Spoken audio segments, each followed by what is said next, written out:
I'm Laura. I'm Audrey. And this is week 2 of level 1 of March 2017 at Wednesday Night Hop. Charleston. And we're doing Charleston. Oh, that microphone's in my face. Okay. So this week we started out talking a lot about our pulse and how important it is to have a good pulse to stay connected to the music and your partner.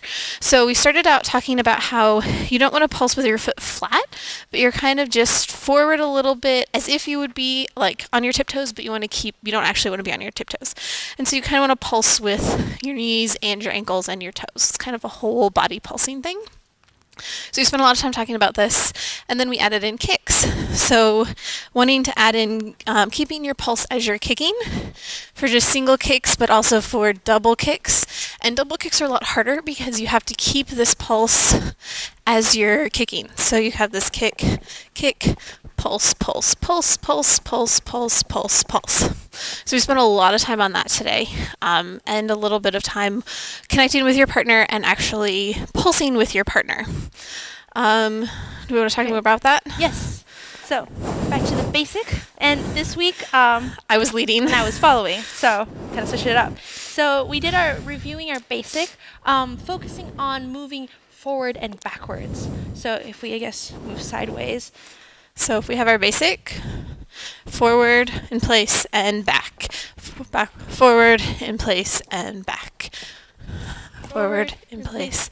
Back. And we really focused on making sure that it's the follows and the lead's responsibility to have a very solid connection with our arms and our partner's backs in order to be able to feel this forward and back and in place motion while we're stepping. So the forward comes from the lead. So as we move forward, we want to, as we step, take kind of our body and our arm with us, and so just be confident as you're walking.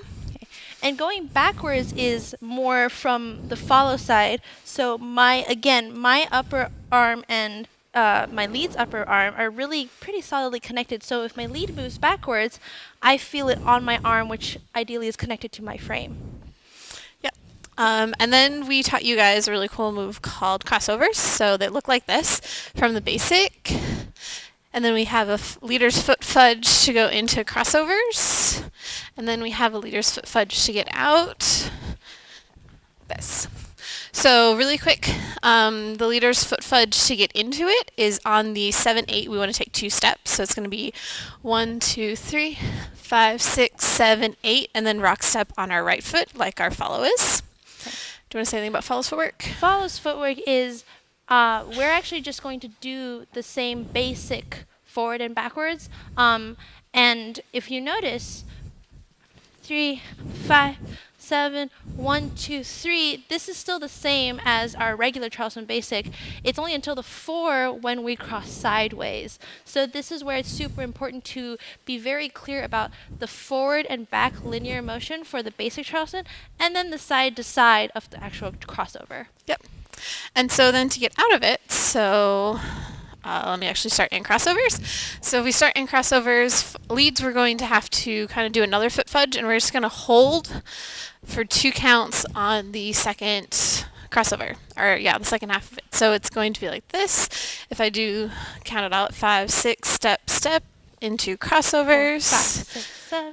1, 2, 3, rock, 5 step, on the hold, 7, hold, 8, rock, 1, step. 3. 5. And follows 7, again, 8. we are just following through with our usual crossover footwork, because here we could be doing a crossover, we could be doing basic. In this case, we are going forward with the basic. Yep. So that's everything. That was everything. Thank Cool. you guys so much for this week, and we'll see you next week.